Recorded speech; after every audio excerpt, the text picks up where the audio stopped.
Hey, so if you're getting a permission error on Google Forms, like you need access or you can't open or edit the form, yeah, that can be really frustrating.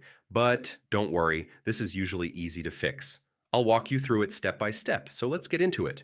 First, make sure you're logged into the correct Google account. Sometimes, you might be using the wrong account. If you don't have permission, click Request Access and wait for the owner to approve it. If you're the owner, open the form and check the sharing settings. Make sure the right people have access. To let anyone access the form, adjust the settings to allow users with the link to open it. If your form is restricted to a specific organization, users outside that domain won't be able to access it.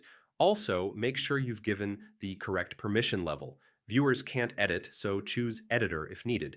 Now, test the link in incognito mode to see how others experience it.